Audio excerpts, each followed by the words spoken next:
On this week's episode of the Crushing Debt Podcast, overcoming financial setbacks. So welcome to this week's episode of the Crushing Debt Podcast. My name is Sean Yesner, owner and founder of Yesner Law, and I am joined in studio by your financial coach, George Corbello. How you doing, George? Happy Friday. Now, how you doing, buddy? Well, it's actually Thursday when this episode comes out. Happy Thursday, Wednesday or Monday that you listen to it, so it could be any day. Happy day. Happy day. What's up, buddy? So we survived the Cub Scout camp out. Nice. My son is now a Boy Scout. Nice. Congrats. And I thawed over the last couple. I think it was in the high 40s every night last weekend during that camp out. I'm sleeping in a tent. Yes, and as our Minnesota listeners are listening, like 40, that's a great day. 40s, that's shorts and t-shirts weather. So, how are you? Doing good. I have to say, again, helping people is always a good thing. But let me tell you, the thing that was a highlight for me last week, I learned the difference between a hammer drill and an impact drill. So yes, that's so all the construction people who are listening, you can make fun of me, but yeah, I'm able to now drill through concrete. So thank you. Say, were you watching someone do it, or were you actually using the tool? So I had the wrong tool, trying to do drilling into concrete, and realized I needed another tool.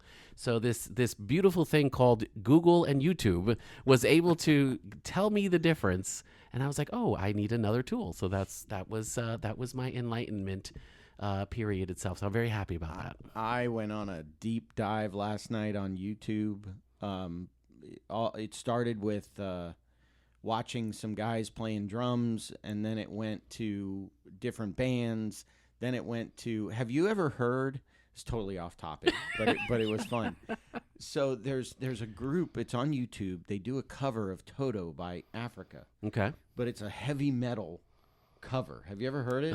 It's amazing. You're going to have to see it now. It's right. amazing. Right, so hold on. you'll get. I'm going right now. So then I went from there to then Toto has a version of Africa, like from a couple of years ago. So they're all like in their 90s singing Africa. And then that led to, so I've been playing drums forever. I was in marching bands and whatnot. That then led to me watching all these old YouTube videos of DCI, Drum Corps International. Okay. So I'm tired. We do have a guest. So I know. We should probably get to our guest. She's looking at us a little funny here, like, what the hell is happening? I also have a favorite version of Toto's Africa. Oh, what is it? There is a choir version where they actually have a storm, and banging their feet on the risers makes it sound like thunder, and then they pat their hands on their thighs to make it sound like rain falling. It's amazing. That sounds cool. I'll probably need to look that up. So let me introduce that mystery voice that you are all hearing. Upon reaching the milestone age of 50, which is probably 3, 4, 5 years from now, right? She found herself contemplating the legacy she wanted to leave behind. After building a successful award-winning real estate business, she experienced burnout and felt a deep yearning for something more meaningful, but her journey wasn't always smooth. She started multiple businesses, faced deep financial struggles, and even filed for bankruptcy, which we're going to talk a little bit about. So instead of letting the financial hardships define her, she used that as a catalyst for reinvention. Through resilience and personal growth, she rebuilt her life, found her true passion, helping others unlock their full potential and create a future they love. Now, as the founder of ISML Coaching, she empowers individuals to shift their mindset, overcome obstacles, and take bold action towards success. Known for her natural ability to coach, mentor, and be the big sister everyone needs, she combines real-world experience with deep personal development insights. She believes that financial setbacks don't have to be the end of the story. They can be the beginning of something even greater. Let's turn challenges into opportunities. Make your journey extraordinary. Welcome our guest, Shannon Miller-Lutz. Welcome, Shannon. Hi. It's actually Lutz. I know Lutz. Here in Florida it's Lutz, but Lutz. We have the Americanized version of the German word, so it's Shannon Miller-Lutz. Lutz. You know what? And I almost thought about asking you before we started recording. I actually posted something years ago on social media to see, do people pronounce the city in I don't even know if it's a city, whatever it is, in Florida as Lutz or Lutz? And it's the 50-50? city is Lutz. Yeah. Well, that's the German pronunciation, Lutz. Okay. Yeah. Okay. Well, there you go. So welcome, Shannon. Yeah, welcome. Shannon, that's good. That's good. I'll take it. And I'll give you got your number here. Oh, it's it's your website. Sorry, your website, SML, Shannon Miller-Lutz, smlcoaching.com. I was today years old when I figured that out. There you go. Welcome. So Thank so you. welcome, Thanks, Shannon. Thanks for having me, guys. So I do want to kind of start out with, one of the things that was intriguing to me that I think our listeners would appreciate is the journey from kind of financial success to bankruptcy back to financial success. So kind of describe to us what was happening, and then what kind of caused you to go into that mindset that you needed a bankruptcy to help get out of it, and then where are you today? Yeah, well, so this is going back about 20 years. I was a single mom. My son was about to turn 10. So, yeah, he's about to turn 30. I'm about to turn 60. I didn't ask. I know. I like to brag because I think I look pretty good for 60. Anyway, so I was a single mom, and because my ex-husband and I made about the same amount of money, the courts decided that there was basically no support. We had 50-50 custody. And so here I am as a single mom. We split when our son was 3, so still paying for daycare, really expensive time in a lot of people's lives, right? When they have young kids. Yep. It's pretty expensive. So, so I'm a single mom. At the time, I'm working with my live-in boyfriend. I had been working in the mortgage business, and I met him when I was working in a mortgage office. He headed up the unsecured lending side. So he broke away and created his own business. And so it was just unsecured signature loans, and we processed those and got those people hooked up with that. But he was not a great partner. He was emotionally and verbally abusive, a place that I, as a college-educated woman, was like, how did I get in this position? Right. So I was emotionally not in a great space. I was financially not in a great space. I was just barely getting by. I was treading water. I was paying the bare minimum of, my credit card debt every month. That was all I could handle. And how I got into debt, because I had no debt when I was divorced. I had no debt. But being a single mom was a lot harder than I thought it was going to be. Right. And so I listened to your Money Lies podcast episode, and a lot of those were going on.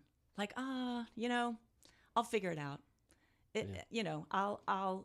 It's just now. I'll just put on a credit card. I'll figure it out. It's not the worst thing, Right. And I had been in debt before in college. So this was a pattern in my life, getting in debt, getting out, getting in, getting out. But this time, I wasn't able to get out on my own. So I was, like I said, I was treading water, paying the bare minimum of the credit card bills every month. And I had one creditor contact me and say, well, you know what? You've maxed out your credit card. We're going to increase your interest rate. Well, that's helpful. That's a good time to do that. Yeah. Right? So here I am now. Now the minimum is going to go up, and I'm not able to cover it at all. And I'm getting no help from the ex-husband. I'm getting no help from the current boyfriend. We live together. So I was really behind the 8 ball. And so I did my research and called up my creditors and was like, will you settle with me and take pennies on the dollar? No, ma'am, we won't. So I said, well, great. Now you're not going to get anything because I'm going to be forced to file bankruptcy. And I didn't know anybody that had filed bankruptcy. Like, I didn't know. This was all new to me. Sure. So I found a lawyer and I went and talked to him, and he walked me through it. And that was the thing that I needed to just get a breather, to be able to get some space. And I was telling George earlier, because I paid on time every month, my credit score was amazing. I had a great credit score. It was like high 7s. And I was like, this is going to wreck my credit. But it really didn't. Wow. I say that to clients all the time. They come in here and I've got all this debt and I'm worried and I might need to file bankruptcy, but I don't want to hurt my credit. Well, if you start falling behind on payments, you're going to That's hurt eventually. your credit. And credit recovers. What's the first question of cross-examination? You never ask a question you don't know the answer to, but what's your credit score today? I think it's still in the sevens. I haven't checked in a little while. My husband and I used to go on one of the apps and like have a credit score fight. Like, haha, mine's higher. But they're good. It's still in the upper sevens. Did you file here in Florida? No, I filed in Maryland. I lived in Maryland for 34 years, so this was back in Maryland. About what time? Well, now we don't need to know that. It was 20 years ago. Okay. Yeah. Yeah, I mean, so part of the reason I wanted to ask that question is just from a bankruptcy perspective, from a legal perspective.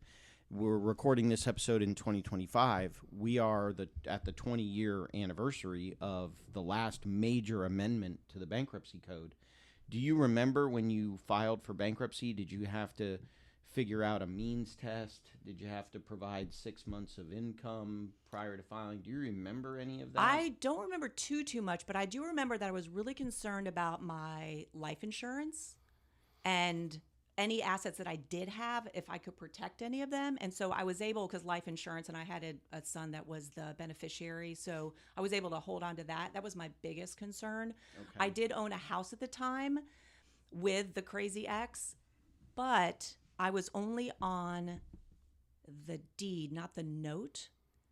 So we were somehow able to finagle that asset didn't come into play. Yeah. So that was helpful. Well, probably if there was no equity in that house, and if it was 20 years ago, it was probably at the point where the real estate market was just starting to ramp up in anticipation of the crash. Yeah. So if there was not a lot of equity in that house, then I just saw a case earlier today where I was looking into it, and the trustee said, there's not enough equity in this house for me to make a meaningful distribution to creditors, so I'm letting the house go. Yeah. I'm not interested in the house. And I think we had bought the house in 2003, and this was probably 2005 that I filed. So in Maryland, 2006 was really when it was literally, I remember October 2006, because I had just gotten my real estate license in August. And I missed the whole run-up of, like, you could sell a house just by falling over. Right. So I missed all that. The air started leaking out of that balloon October of 2006, where you would put your house in the market and it wasn't gone the same day. Yeah. It, took a week and people were like, what? Right. Yeah. A week to sell my house? Yeah. I wonder what it is now. It's longer than that now. At least. Oh, you mean houses on the market and stuff? Yeah. I think last time I checked with the realtor, it was about 45 days. Mm-hmm. Right now, we're at that. That's where we're at that point. So it is definitely.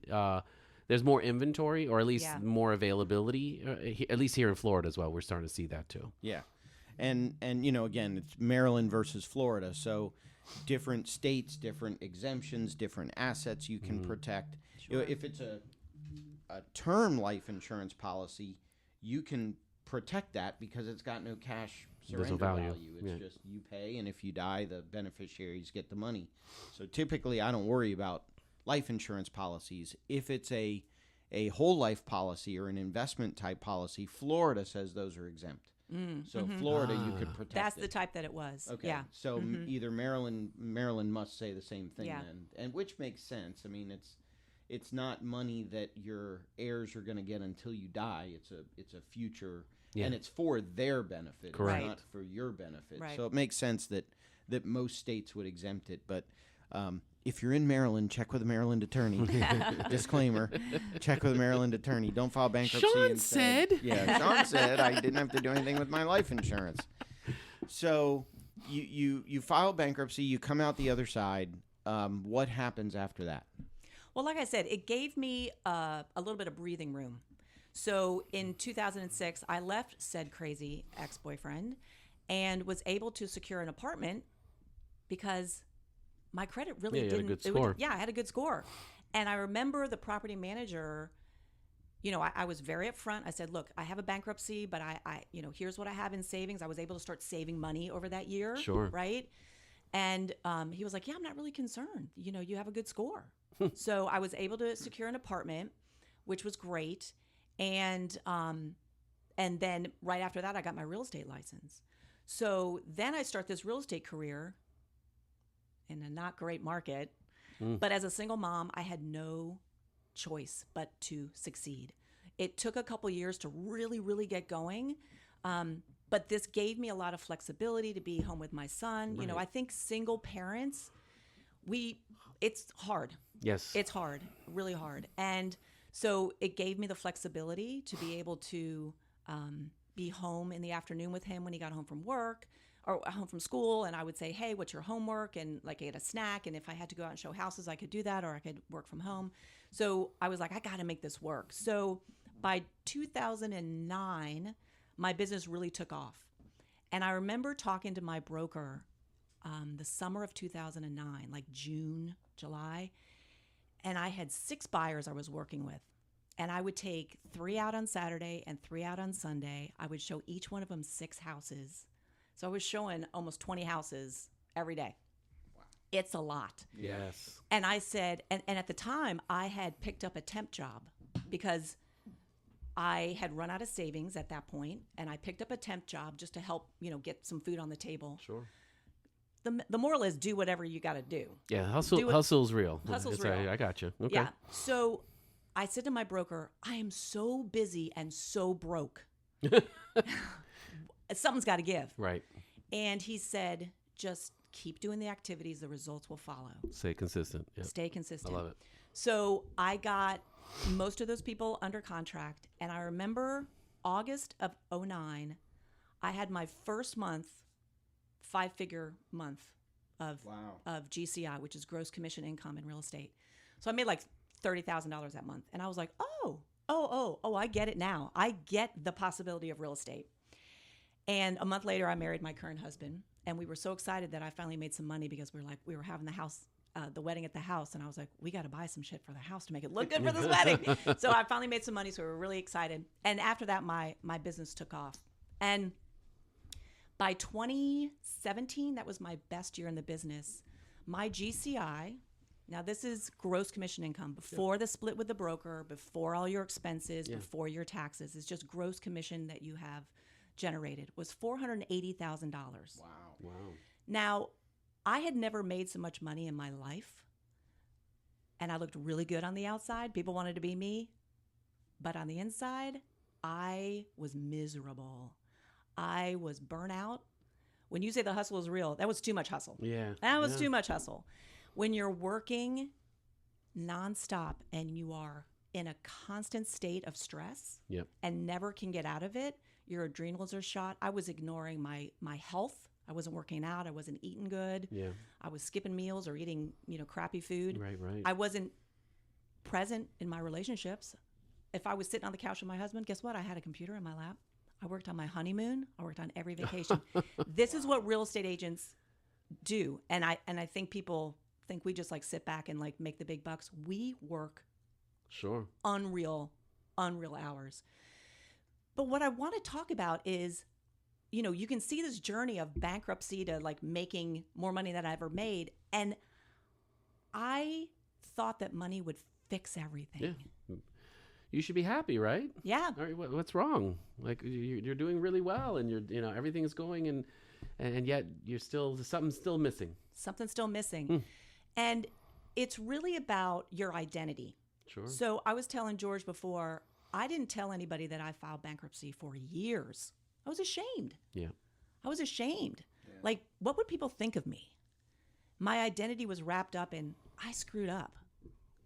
And then it's a money failure. What is wrong? Yeah. What happened? Yeah. How dare you? Yeah, exactly. Right? And then getting to the other side where I made more money and just was not happy. I thought that would fix everything. And it's not. For some people, money is a driver, but for me, money is not a driver. Yeah.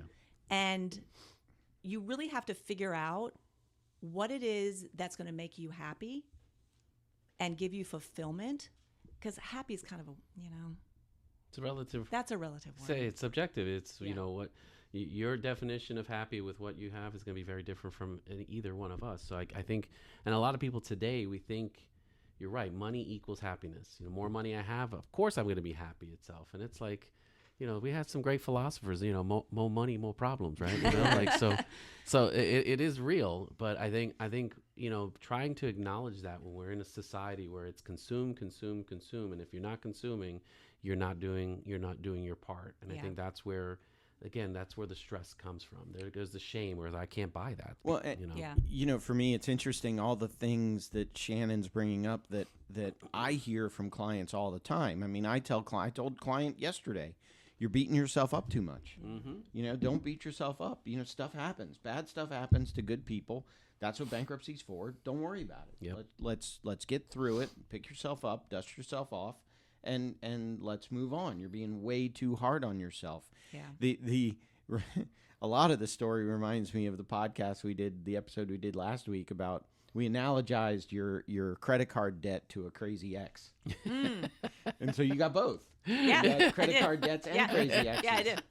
So you got both of those. Yeah. And that was one of the things we talked about last week, was the credit card companies that say, you defaulted on this card, you defaulted on that card, you let your balance get too high, you did this, you did that. Yeah. So we're gonna penalize raise your you. interest rate. Yeah. Like, and the whole thing about late charges, if you think about it, what a late charge is or not a late charge, an NSF charge. You're charging the bank is charging somebody more money because they didn't have enough money. Mm-hmm. Because that makes sense. Yeah. I mean, I get it, it's a penalty, but you're charging somebody more money because they didn't have enough money. Yeah. Well, let me tell you, back in the day, back when I was in college, so I went to Florida State. That's why we like each other. Whatever. Continue. Yeah. Okay. Continue. I went to Florida State for 3 years. Then I chased a boy to Maryland. Okay. Yeah, and graduated from College Park up there. But when I was at Florida State, man, I was queen of just like floating those checks. Mm-hmm. Floating those checks. Back in the day, like, listen close, little kids. There used to be a thing called a checkbook with a check register. And you would write down how much you spent and track it that way. Wait, I have one of those. It's in my phone. I have one. Well, I have an Excel spreadsheet that does it. Yeah. And so I was queen of floating the checks, because you could write a check. Then you would be like, okay, it's going to take this long to get there, this long to clear. By then, I'll get some more money, right? I was so good at that. I hate how it is now. It immediately comes out of your account. I'm like, no, where's the floating? When you have a little money and you don't want those NSF fees, you gotta play the game. Mm-hmm. Play that game, right? I've done that before as well. Yeah. I've floated checks before as well. You know that it's gonna get there on this date. Yeah. And you have this much time, and I've done that as well. So, when did you start SML coaching? How did that come about? So when I hit this wall, when I was making so much money and was so unhappy, I was talking to my coach. Yes, I had a coach. Coaching is really big in real estate. If you don't know, coaching is really big in real estate. So I had a production coach for many, many years, and obviously helped my production. I was selling on average 45, 55 houses a year as a single agent. And as I said, making a lot of money. And a production coach, their one job is to get you more deals. I didn't want more deals. Right. That's how they determine their success as a coach, is your business kept growing. I didn't want more deals. I wanted more control of my life. And I was talking to my production coach, and I kept wanting to have conversations. This is when I had turned 50, and I was having an existential crisis about, like, what is life? What am I doing? And I really wanted to talk about some deep stuff. And he was like, I think you need to talk to my transformational coach. And that's the kind of coach I am. So I talked to the transformational coach, and we immediately started talking about values and purpose and mission. And I said, yes. This is what I want to be talking about every friggin' day. And within about 2 to 3 months of working with this transformational coach, I said, this is what I want to do. I want to have these conversations with people. I want to help people take control of their life instead of just being in reaction mode all the time and putting out fires and getting to the end of the week and saying, what just happened? I didn't get anything done other than same shit, different day. Right. Right. Right. I wanted to help people when they got to the end of their life have less regrets. Sure. We're all going to have regrets, but let's try to minimize that. So let's figure out, why are we here? We are here for a reason. We are here to learn lessons. We are here to impact other people. So what is it that you think you're here for? And it might mean that you have to change your job like I did, or it might mean you just need to figure out what your purpose is and let go of the things that don't really matter. So like I said, within a couple months, I was like, I need to be a coach. So I was going to be a coach within the Keller Williams model, which is where I have my real estate license. They have a division called MAPS Coaching, Mega Agent Productivity Systems. And I was training to be a transformational coach within the MAPS system. So they told me, you need to go to one of these 2 coaching schools, or the top 2 coaching schools in the world, IPEC or CTI. And I chose CTI because the classes were right down the road in DC. And you also need to get a master practitioner certificate in NLP, Neuro Linguistic Programming. And that's, if you know Tony Robbins, that's what Tony Robbins does. Yeah, I read a couple of books last year before on NLP.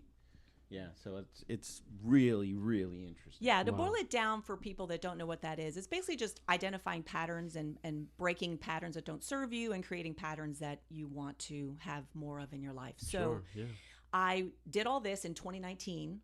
My production went down a little bit because I was in classes a lot. I only sold, I think, 43 houses that year. Only. Yeah. Only. Mm-hmm. Dumped about 20 grand into my coaching education. And by November 1st of 2019, I gave away my database of clients to a team in Maryland. They're the Jay Fischetti team. They're in Columbia, Maryland. Plug. Little shout out. Okay. Little shout out to Jay Fischetti. Mm-hmm. And they are taking care of my clients. I get some nice referral checks from my database. And I pivoted to coaching full time with the plan of moving to Florida, back to Florida. That was the dream. It had been on my vision board for years, and I had not made any moves. Sure. Are you a native? Were you born here? No, I was born in Chicago.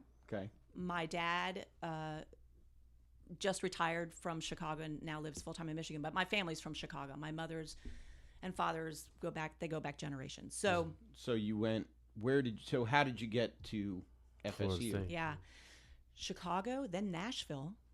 So my mom's second husband, his job brought us to Nashville when I was good music, nice city. Yeah, nice little city. I lived right off of Music Row for most of my life. Yeah, grew up in Nashville from first grade to high school graduation.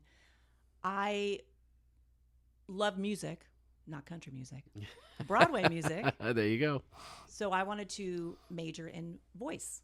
I had been taking voice lessons. So Florida State has a great music program. Yeah.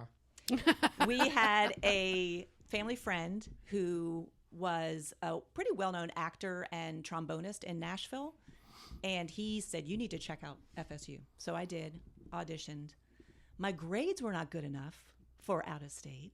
They were good enough for in-state, but not for out of state. But my audition got me in, and I started college on probation. Nice.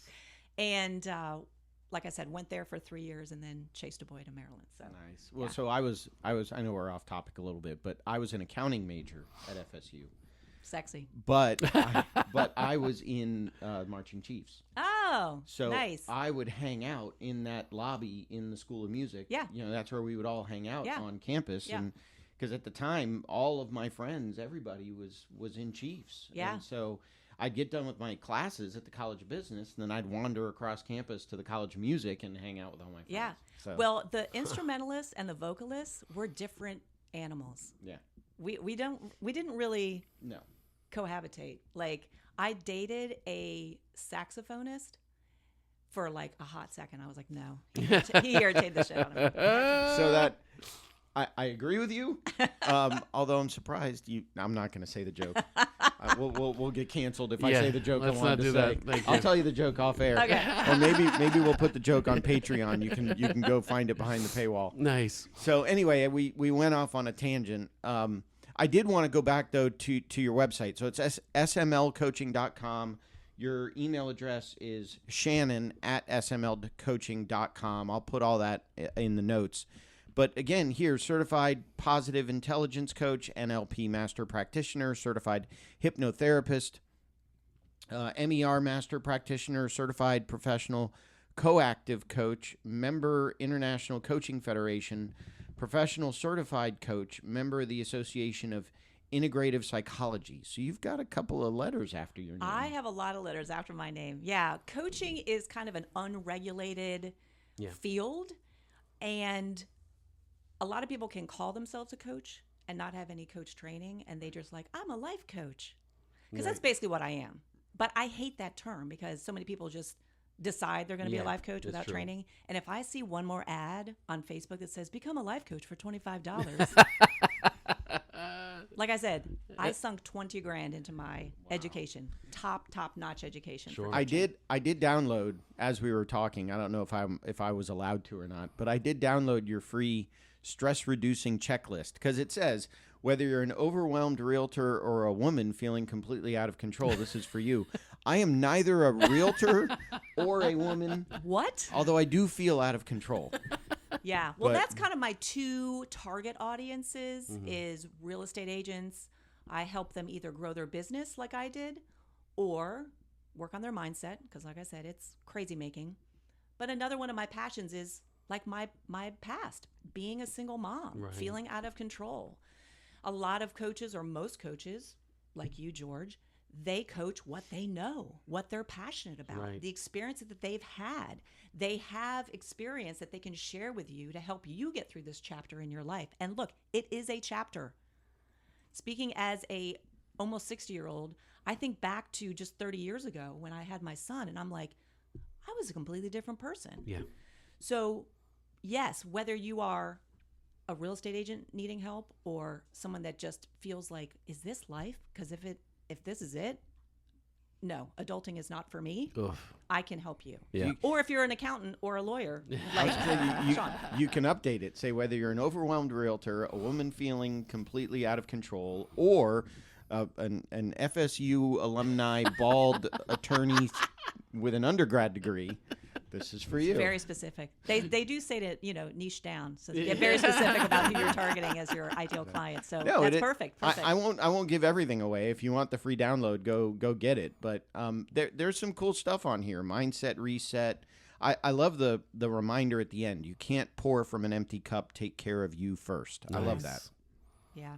So. And a lot of times we feel guilty taking care of ourselves, putting ourselves first. We feel selfish. And I gotta say, we being married 20 plus years, sometimes you realize, like, how can I help my partner if I can't help myself? So that means exercise, that means good sleep, that means yoga or any of those kind of things itself. We and it's funny, like I'll feel shame if I'm like, I need to get a massage once a month, right? And I need so for me there's a lot of tension points that that this person takes care of. Thanks, Josiah. So I'll give him a shout out there. And it's one of those kind of things where it's like, sometimes I feel guilty, where it's like, wow, that's time that I have to go to the place and do that. But I don't realize, like, that's my time. That's taking care of myself so that I can be more available for my partner, for the people around me. So I think a lot of us do feel that guilt, and it's just like, you can't help others if you can't help yourself. I'm sorry. I've dealt with that myself as well. I mean, we all have experience with single parents. George was raised by a single my parent. Yep. Respect you were the game. A single parent. I'm currently a single parent. Because of death, not divorce, but still, we all have experience. And that happened to me the other day. I was like, I got this client I got to respond to. I got this project I got to work on. I got this project I got to work on. Or I can take a break, go out, have some bourbon with some friends, and just get that mental reset. And it took a buddy of mine to call me up to say, dude, take a break. Yeah. Take a breath. Come out, have a cigar, have a glass of bourbon. The work will still be there tomorrow. Yep. Yeah, and when you take that mental break, you actually can come back to work and be more productive. You're going to get stuff done quicker because you're not fighting that internal battle. I wouldn't do it in the same day. Well, no, I'm just saying when you come back to work. I'm not drafting documents on 3-4 bourbons. That would be kind of fun. Hey, Judge. Let's do a podcast that evening. Yeah. That would be fun. But they say on the plane, right, if the oxygen masks come down, put it on yourself first before you help your child. Same thing. And again, from the single parent perspective, now there's even more pressure because there is only one to take care of my kids. Yeah. So I've got to do a better job of taking care of myself because Yeah. there's no one else. Yeah. Right. I mean, there's Exactly. there's in-laws, there's friends, but it's just me. Yeah, Yeah. your dad. Your dad. I mean, you're still the parent. And that's Yeah. what the kids are going to look up to. So it totally makes sense. Meanwhile, where do we go from here? What's the next step? What do you have coming up or going on? Well, if you want to get a hold of me, the website's the best place, smlcoaching.com. My socials are there. I'm pretty, active on Facebook, a little less on Instagram, but I'm there. LinkedIn, you can find me as well. So my socials are there. There's a contact me form. There's a little bit about the different products that I have, the different packages. The bronze package, silver, gold, platinum. Yeah. And I'm getting ready to update those a little bit, but okay. one of the great things about me as a coach, because I've had a lot of coaches over the years that are big coaching companies, and it's a one size fits all. Yeah. It's just me. I'm like a boutique coaching company. So if you are looking for something specific or have a specific budget, we can craft a contract, something that works for you. Right. Don't be, freaked out by what you see on the website. I go from super cheap to super expensive. Yeah, and then a lot of people are intimidated because it's hard enough to admit that we need help, right? And Right. then it's kind of like, okay, well, I go to the coach, and they're like, oh my goodness, like what's the again, I'm spending all of this money. What's the value? What am I getting back? And I think a lot of people don't realize, that you can open up and have the thinking be different so that they can do more. They don't realize like we're in our own way sometimes. All the time. All the time. Yeah. And the saboteur training, the positive intelligence there you program that go. I have is all about how do you sabotage yourself. There is a assessment that you take to figure out how you specifically sabotage yourself. Right. I coach you through how to get around those saboteur thoughts. We all have negative thoughts and emotions. Our brain is wired to focus on the negative. So we have to really dig into our own personal development and our growth because that can never be taken away from us. If you have the ups and downs like I have in life, money-wise, money comes and goes. Yeah. But your personal development stays with you. Yeah. That is an investment that will pay you dividends over and over and over again. Yep. And that's the foundation you lay for yourself so that no matter what age you are, as you get older, that foundation should carry over to, whatever you're doing, whatever new business, whatever new job, Right. anything like that. So yeah, I think we don't realize, like we think it's like, oh, I'll learn everything at school and then life will happen and I'll figure it out. It's like, no, No. it's as much as we'd like to think that that's how it goes. It doesn't. It's not. That's not, Yeah, people I'd take love it from it. us old people. That's not how it goes. There's another Keller Williams saying that says, "Your business grows to the extent that you do." Right. Ooh, I've heard that powerful. before. Yeah. I've heard that one before. Yeah. Well, we want to thank you, Shannon, for being on the show. Is anything that you wanted to add? Anything we didn't ask you? No, I think I just want to impart to people that whether this chapter in your life is an up chapter or a down chapter, this too shall pass. I've lived multiple lives, and even the tough ones I would never wish away because I've learned so much about myself and how strong I am. You will get to the other side, and you will be thankful for what you just went through. So don't be afraid. Yes. We had a guy in one of my networking groups that would constantly promote, let me help you take away your pain. Let me take away the pain. And my thought process to that was, I don't want the pain to overwhelm me because this too shall pass. Mm-hmm. But at the same time, it's that pain that makes me who I am Yeah. today. So Yeah. I don't want you to take it away. Yeah, you just have to learn how to move through it and not Right. avoid it where it builds up and kind of comes out sideways. You have to learn how to process it. That's probably what he meant. I just never followed up with him Yeah. to figure it out. Yeah, so if that's maybe that's another person I can put on the stress. If you're a person That's funny. who doesn't want to avoid the pain There but you go. realizes that it's good, Yeah. Yeah. So, meanwhile, smlcoaching.com is the best way to get a hold of her. Best way to get a hold of Susan. Thank you again for being on the show. We appreciate Shannon. it. Shannon. Did I say Susan? Yeah. Shannon, sorry. I don't know why I had... It's the first episode, Jitters. It's the first time I've ever done this. Sorry. Shannon. Wow. Sorry. I need to go get some more coffee in me or something. Or maybe less coffee. I don't know. So, meanwhile, let me get to some other stuff real quick here at the end. If you do want to support me and George so that I start calling our guests by the right name, you can go to patreon.com/crushingdebt. If you give us a little bit of money, I promise I will call all the guests by their proper first name and last name and pronunciation. Yeah, come on, dude. So that's one thing. Thank you to our longtime friend and sponsor, Sam Cohen. If you're an attorney or title company and you need malpractice coverage, contact Sam at attorneysfirst.com. And then I do want to start putting in a plug, April 26th of 2025. So if you're listening to this before April 26th of 2025, April 26th of 2025 is the PanCan, the Pancreatic Cancer Purple Stride Walk. Again, I've got a team raising money in honor of my late wife. I did make Grand Club again for 2025, but we're still way behind what we collected for 2024. So I want to try to match that. So if you are so inclined to donate to pancreatic cancer education awareness, to help support families going through it, you can go to My Legacy Striders. I'll have the link in the show notes to do that as well. But the walk is at Steinbrenner Field. It's April 26th. We'll be raising money from now to then. Thank you, Shannon Miller-Lutz, for being on the show. Thanks for having me, Sean and George. I got it right. And so since I've got all that right, the other thing that I can say is that we hope you have more money at the end of the month rather than month at the end of the money. I got that right, too. Yay! And so we'll stop on that little winning streak, and we will see you talk to you in next week's episode of the podcast.